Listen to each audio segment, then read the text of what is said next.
Assalamualaikum warahmatullahi wabarakatuh. Bismillahirrahmanirrahim. Alhamdulillahirabbil alamin.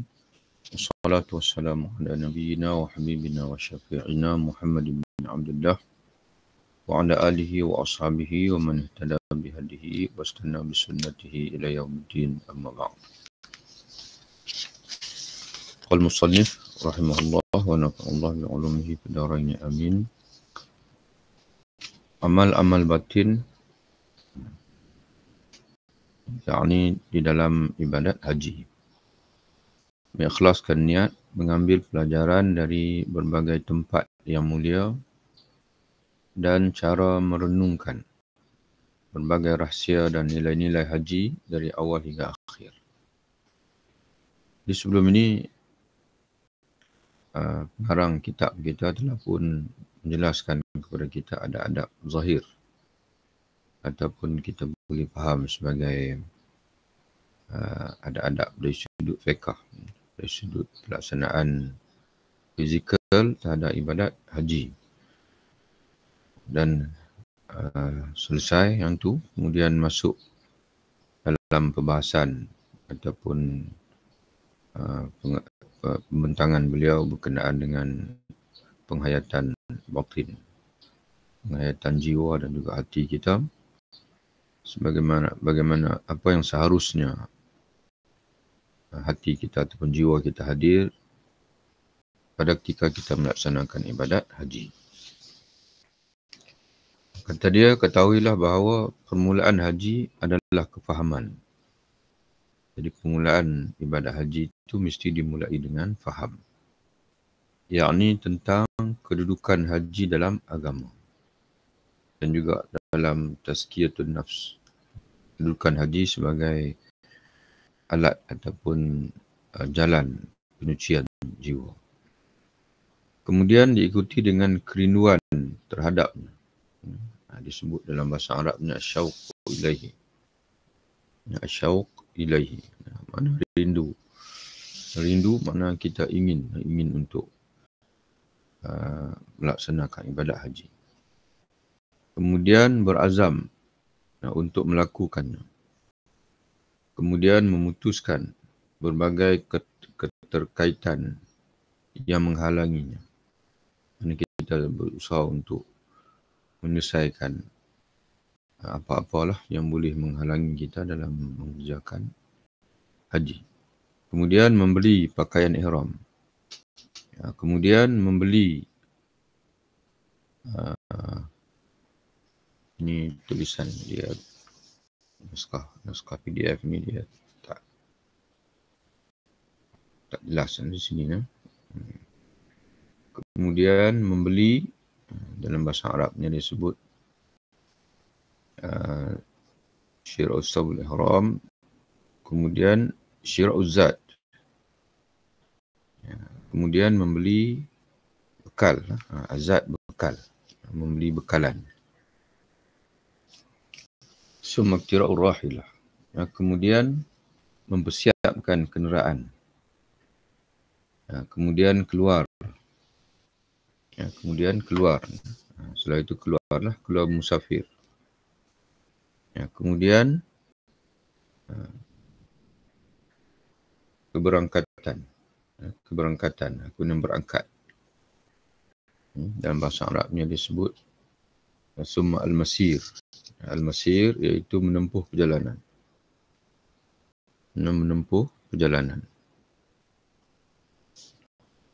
Kemudian ihram, mana menempuh perjalanan menuju ke miqat dulu, kemudian berihram dari miqat dengan talbiyah. Kemudian memasuki Mekah. Kemudian menyempurnakan berbagai amalan. Mana amalan-amalan haji lah yang disebut dengan manasik al-hajj. Tawafnya, sa'i.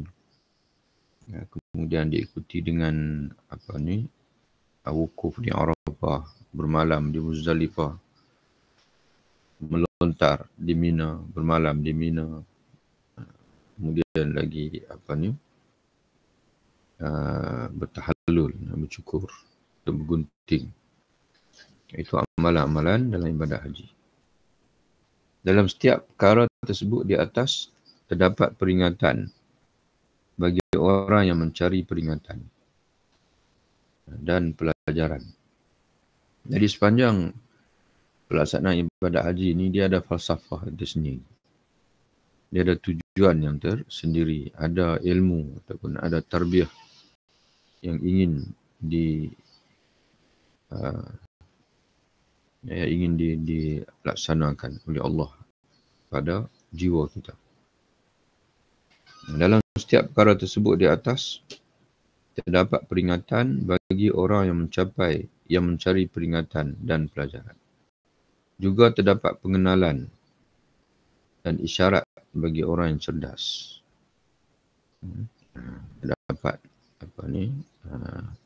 tambih lil murid as-sadiq wa ta'rifun wa isyaratun lil fatin.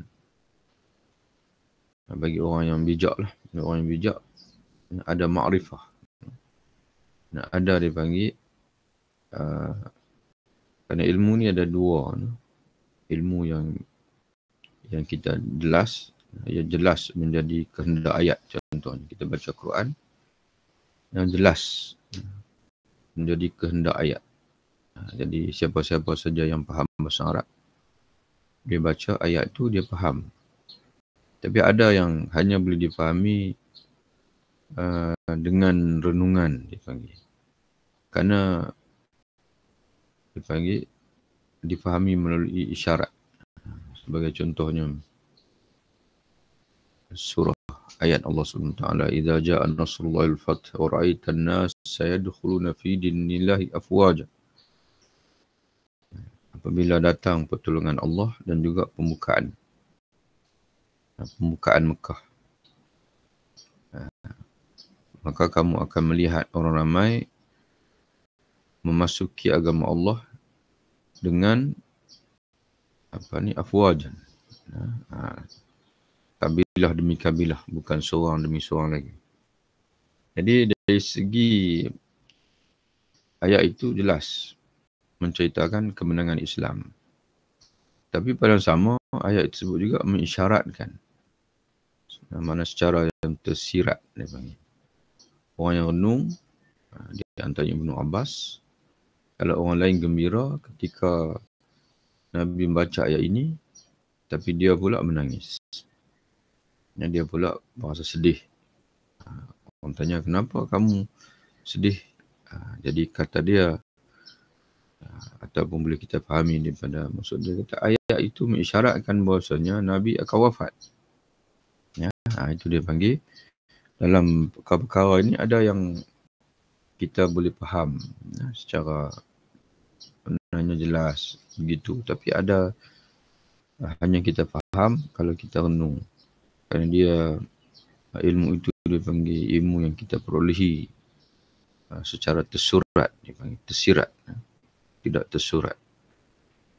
Tapi lil fatini, bagi orang bijak lah, orang cerdik, orang yang suka merenung, orang yang suka mentadabur, maka dia akan dapatlah banyak ilmu.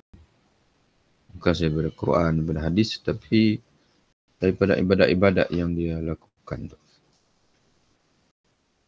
Kemudian kata dia lagi,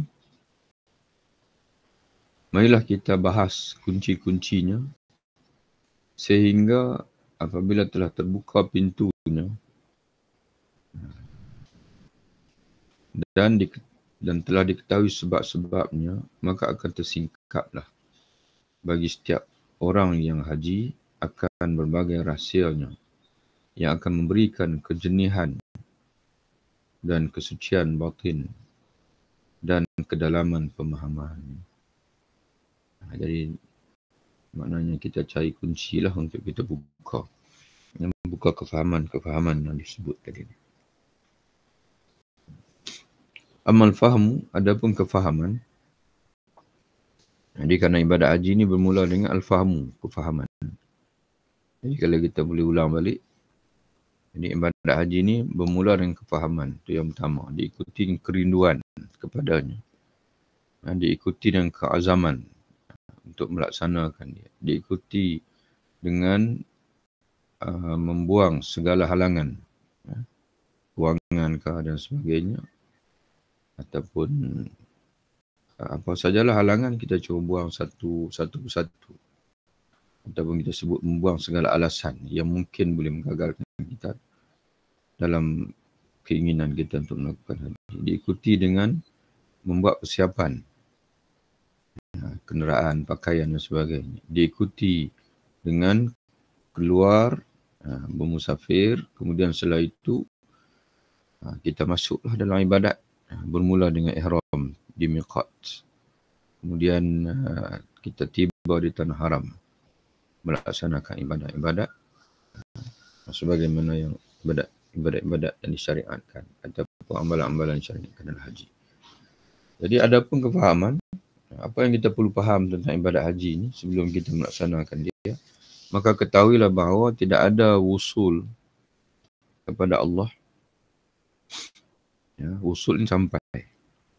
Ya, mana tidak ada, dipanggil tidak ada orang yang dapat sampai kepada Allah dalam perjalanan kita hidup ini.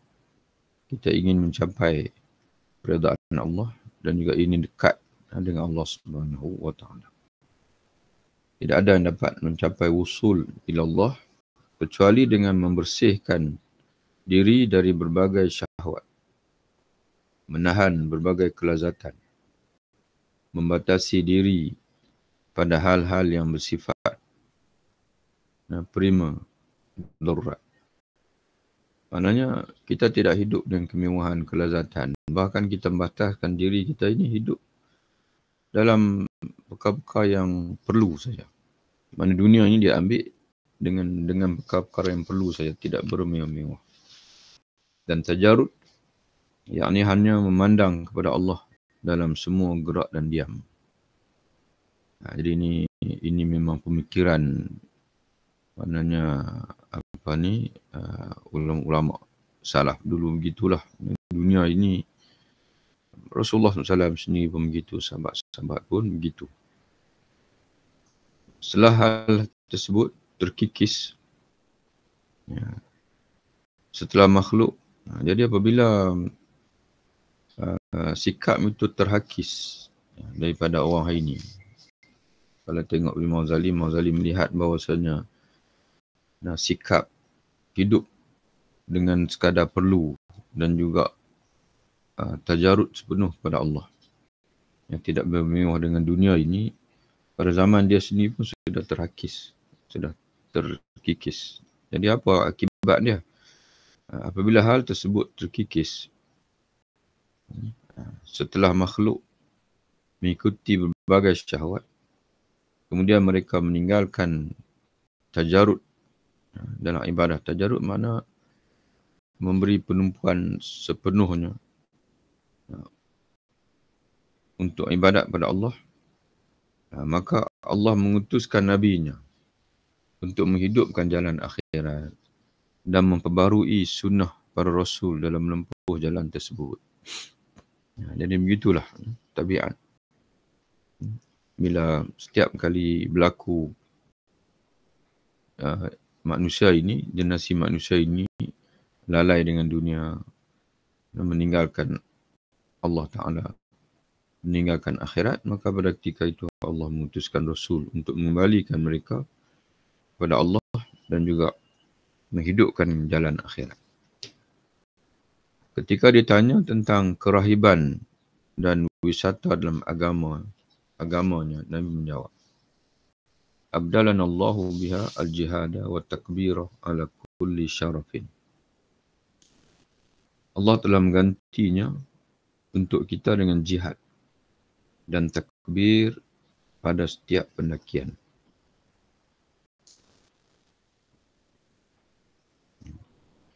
Ketika Nabi ditanya tentang kerahiban, mana ada di kalangan sahabat ini nak hidup sebagai rahib.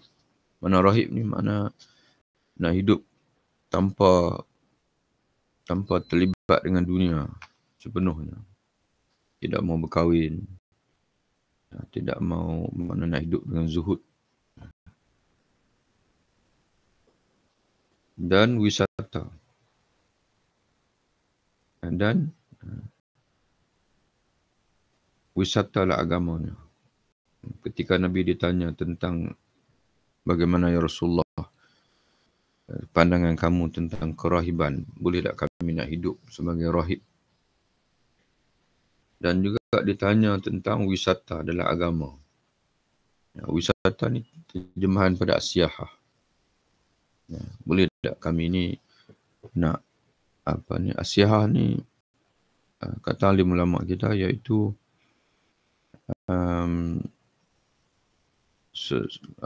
ini di antara ibadat dalam Bani Israel ialah seorang itu dia meninggalkan tanah air dia dan hidup dalam pengembaraan sepanjang masa. Berpindah-pindah satu tempat ke satu tempat. Itu di antara ibadat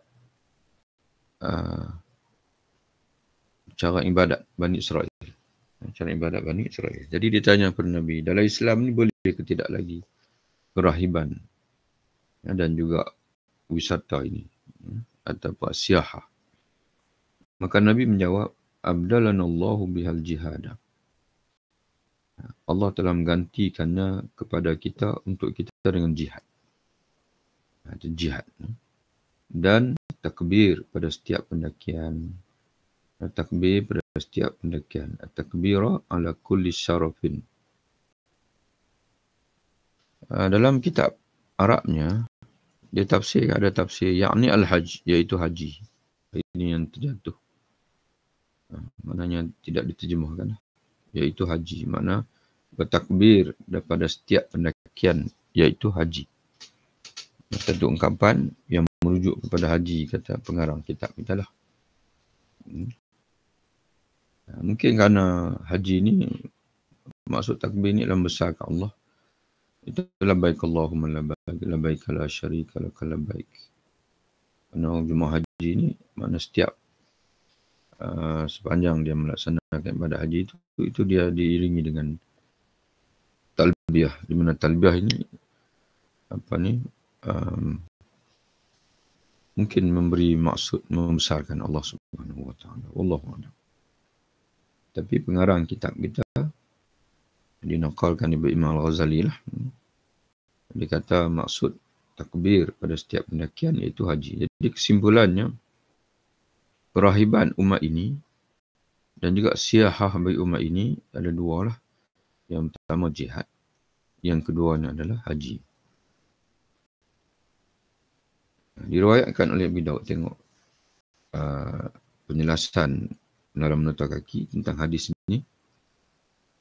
Diriwayatkan oleh Abu Daud dari hadis Umamah, sahabat Nabi radhiyallahu anhu, bahawa seorang lelaki berkata, yakni bertanya Rasulullah, wahai Rasulullah, seorang lelaki berkata, yakni meminta kepada Rasulullah,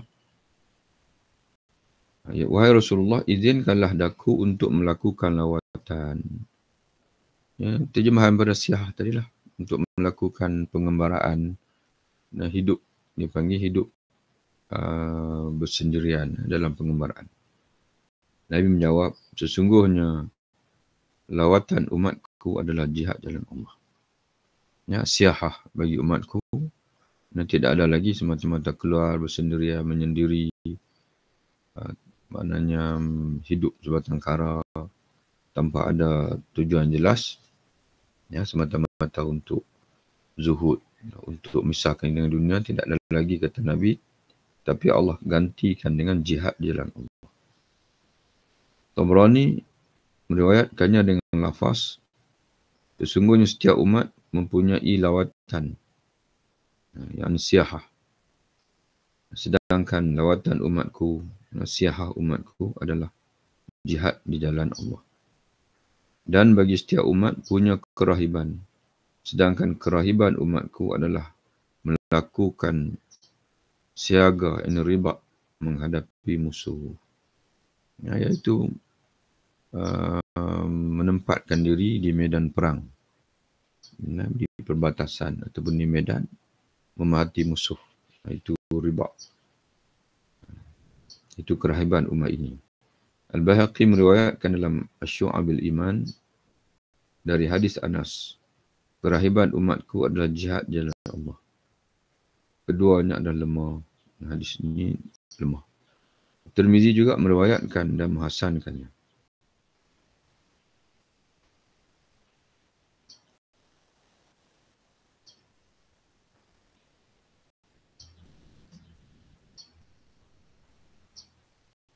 Ini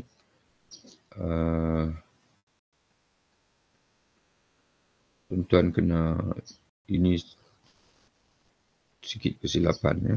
Tirmizi meriwayatkan. Yang meriwayatkan ini dekat sebelum selepas ini. Tirmizi meriwayatkan dengan hasan, dengan hadis yang hasan, dihasankan dia. Begitu juga An-Nasa'i dalam Al-Yawm wal Lailah. Amalul Al-Yawm wal Lailah. Itu kitab Imam An-Nasa'i. Dan Ibnu Majah. Jadi Imam Tirmizi meriwayatkan hadis yang dihasankan dia, begitu juga An-Nasa'i meriwayatkan dalam Al-Yawm wal Lailah, dan juga Ibnu Majah mereka hadis dari Abu Hurairah bahawa seorang lelaki bertanya Nabi, "Wahai Rasulullah, sesungguhnya aku ingin berpergian, maka wasiatilah daku." Ini hadis ni yang diriwayatkan Imam Tirmizi, yang disebut hasan oleh Imam Tirmizi ni, bukan sebelum ni. Dan sampai itu An-Nasa'i pun meriwayatkan juga, iaitu seorang lelaki pernah kata kepada Nabi, "Ya Rasulullah, saya ingin bermusafir, maka berilah wasiat pesanan pada saya." Nabi pun bersabda, "Kamu harus bertakwa kepada Allah. Ittaqillah, alaika bittaqwallah, hendaklah kamu bertakwa kepada Allah sepanjang musafir kamu, perjalanan kamu. Dan mengucapkan takbir pada setiap tanjakan. Wa takbir ala kulli syarafin. Syarafin ay makanin alin." Dan dah setiap kali kamu berjalan itu, kamu mendaki tempat yang tinggi, maknanya kata ulama, mana setiap perubahan dia panggil. Dan setiap perubahan yang berlaku dalam musafir kamu tu, maka hendaklah kamu susuli dengan takbir kepada Allah Subhanahu wa taala.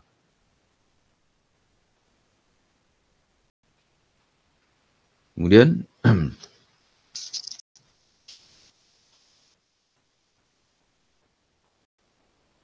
Rasulullah pernah ditanya tentang orang-orang yang melakukan wisata. Ini as-siyahah. As-sahin. Lalu beliau bersabda, iaitu orang yang berpuasa. Ini tuan-tuan sekalian, ini merujuk kepada ayat Allah. Yang ini pun mungkin kena pindah sikit lah. Rasulullah pernah ditanya tentang maksud, bukan pindah, maknanya tambah sikit, tentang maksud as-saihin. As-saihin. Sebab apa ditanya tentang maksud as-saihin? As-saihin di segi terjemah harfiahnya orang-orang yang mengembara. Orang-orang yang mengembara ataupun yang berwisata lah. Di sini bahasa Indonesia. Maka Nabi jawab as-saimun, iaitu orang yang berpuasa. Kenapa tanya begitu? Karena di sana ada ayat Allah. Tuan-tuan dan puan boleh rujuk dalam surah At-Taubah ayat 112. Allah Ta'ala menyebutkan dalam ayat tersebut, At-taibuna al-abiduna al-hamiduna.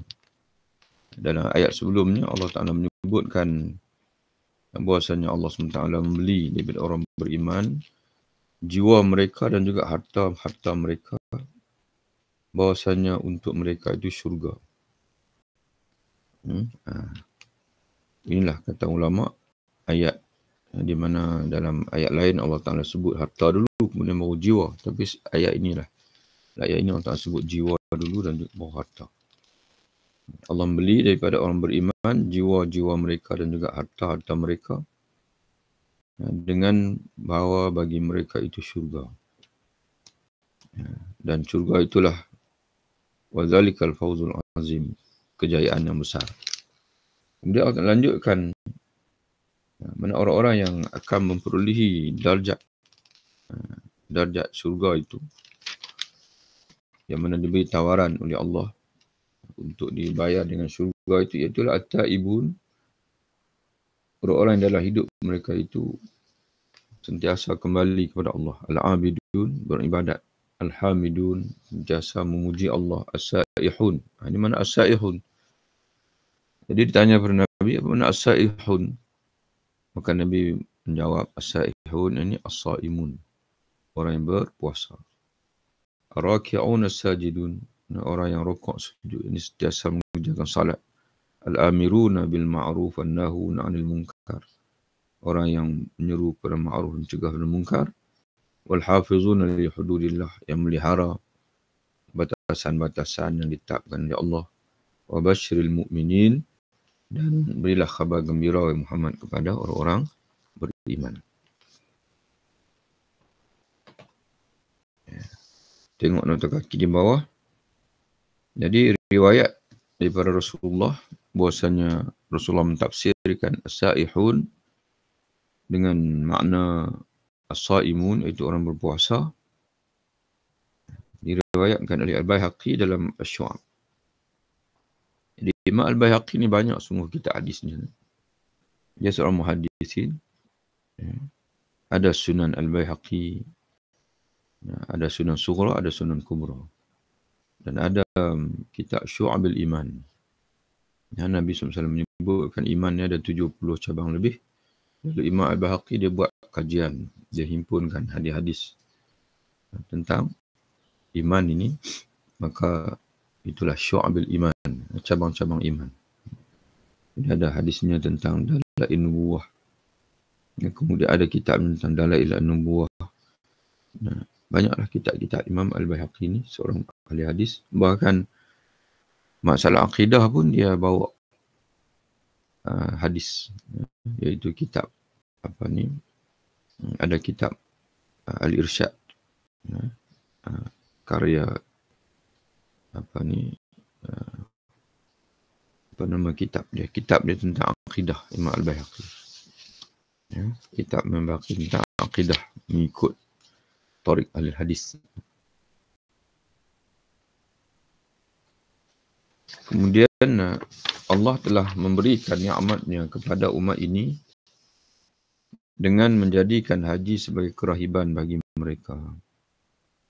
Jadi tak ada lagi lah pertapaan dalam bentuk menyendiri dalam bukit, gunung dan sebagainya itu. Kalau dilakukan oleh orang hari ini, maka itu semua dia ambil daripada tradisi umat-umat yang dulu. Kerana kerahiban Rasulullah SAW sendiri, walaupun dia pernah bertahanus, yakni bersendirian, ataupun orang hari ini kata bertapa lah dalam Gua Hira. Tapi selepas baginda SAW menerima wahyu yang pertama, tidak ada lagi sejarah baginda bertapa, bersuluk, tidak ada lagi. Kerana sudah diganti dengan haji, jihad, i'tikaf dalam masjid.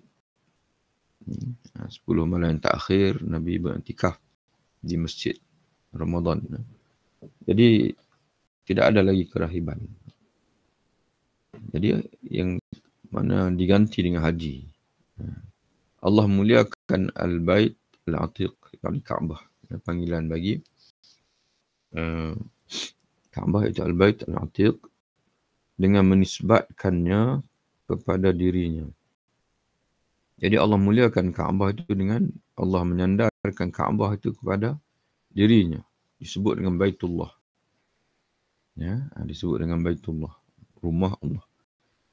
Kemudian Allah menetapkannya sebagai tujuan para hamba-Nya, mana tempat tuju. Jadi Allah, Kaabah ni yang mana semua bila mentakrifkan ibadat haji, maka ulama menyatakan bahawa al-qasdu ila baitillahil haram. Ibadat haji ni adalah mencapai tujuan kepada Baitullah, Kaabah, untuk melakukan manasik, ibadat-ibadat atau amalan-amalan haji. Jadi Kaabah itu sendiri, yang pertama sekali Allah Ta'ala muliakan dia dengan Allah sandarkan dia itu kepada dirinya sendiri. Itu disebut dengan Baitullah, rumah Allah. Yang keduanya, Allah jadikan Baitullah itu, Kaabah itu sebagai tempat tuju hamba-hambanya. Menjadikan apa yang ada di sekitarnya sebagai kesucian bagi rumahnya. Kemudian Allah jadikan Mekah, yang mana dalam Mekah itu ada Kaabah itu, Allah Ta'ala jadikan dia sebagai tanah haram. Ya, tanah yang mesti disucikan. Itu mana tanah haram. Tanah yang mesti dihormati, dijaga kemuliaannya. Kenapa tanah haram Mekah itu disiarkan sebagai tanah haram? Kata mengikut pengarang ini, kerana untuk menjaga kesucian Kaabah itu. Jadi untuk menjaga kesucian Kaabah itu, maka Allah mengharamkan, Allah menjadikan sekitar Kaabah itu sebagai tanah haram, iaitu Mekah sini. Dan menjadikan apa yang ada di sekitarnya, yakni tanah haram itu, sebagai kesucian bagi rumahnya. Sebagai, dia panggil untuk menyucikan rumahnya dan pengagungan urusannya. Menjadikan Arafah seperti kanal pada halaman telaganya. Kanal ni adalah pancuran. Mizab, dalam terjemahan pada mizab. Arafah itu sebagai mizab. Pancuran yang berada di halaman telaga Nabi SAW. Wallahu a'lam lah, dia tak bawa hadis di sini, cuma dia statement begitu. Arafah itu dia seolah dia berada di pancuran bagi telaga. Mana orang yang berada di Arafah seolah-olah dia berada di tepi haud Nabi SAW.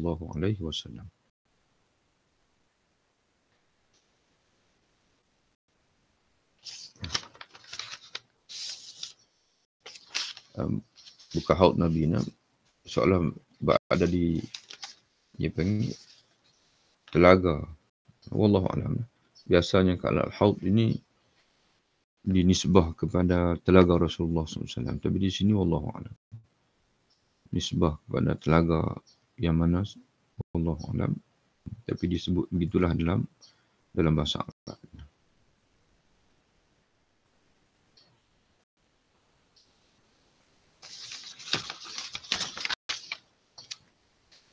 Kal-mizab ala fa'ni haudhihi wa ja'al Arafat, dan dia menjadikan Arafah kal-mizab seumpama pancuran ala fana'i haudhihi, di lapangan telaganya. Mungkin telaga dipanggil telaga Allah Ta'ala lah. Ini bahasa kinayah, bahasa kiasan bagi limpahan rahmat atau limpahan kurniaan. Karena Arafah ini tidak ada, dalam hadis Nabi menyebutkan, tidak ada hari di mana Allah paling banyak membebaskan hamba daripada neraka melebihi daripada hari Arafah. Hari Arafah. Wa akada hurmatul mawdi' bi tahrimi saydihi wasyajarih.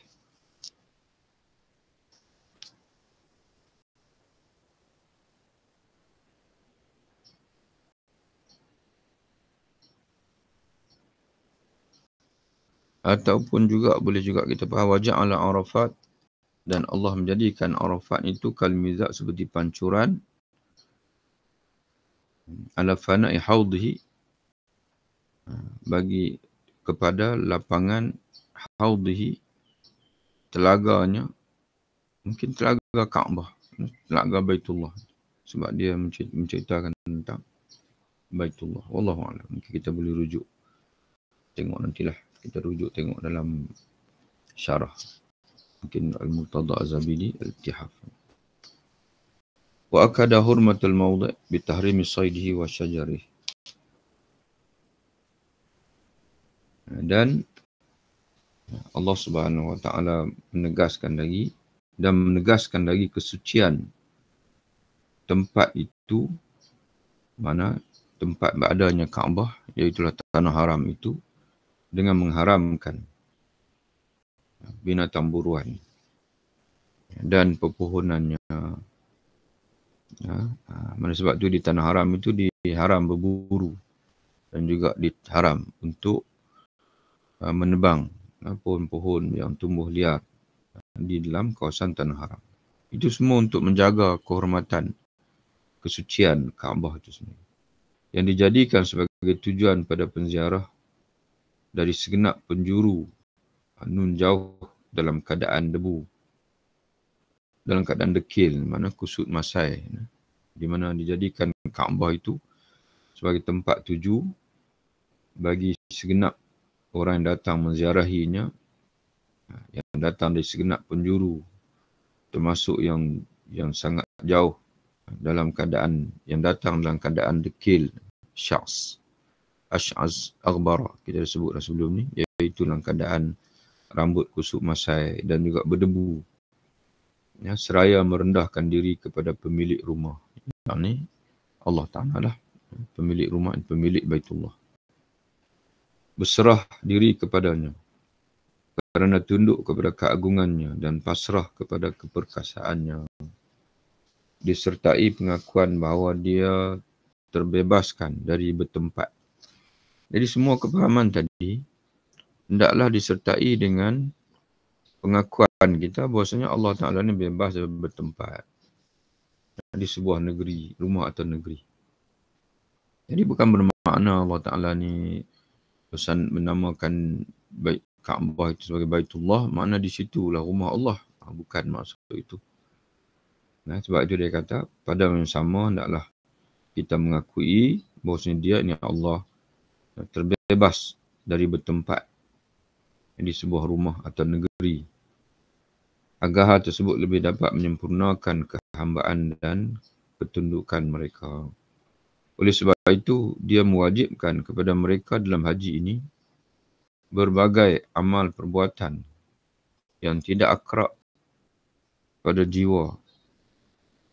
Jadi sebab itu, daripada dalam ibadat haji ni, memang Allah Ta'ala nak manusia ni meninggalkan dunia.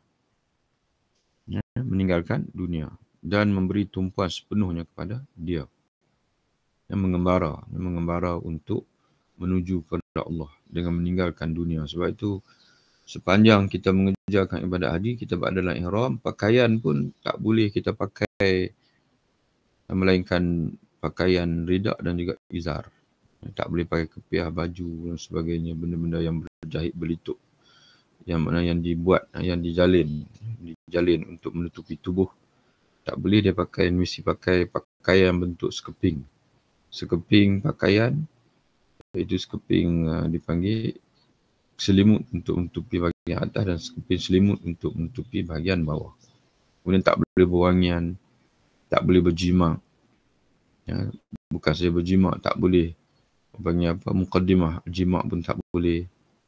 Tak boleh menggunting rambut, tak boleh. Mana semua tak boleh. Jadi kerana itu memang Allah Ta'ala nak dalam ibadat haji ni sepenuhnya kita memberi tumpuan kepada Allah Subhanahu Wa Ta'ala. Ya.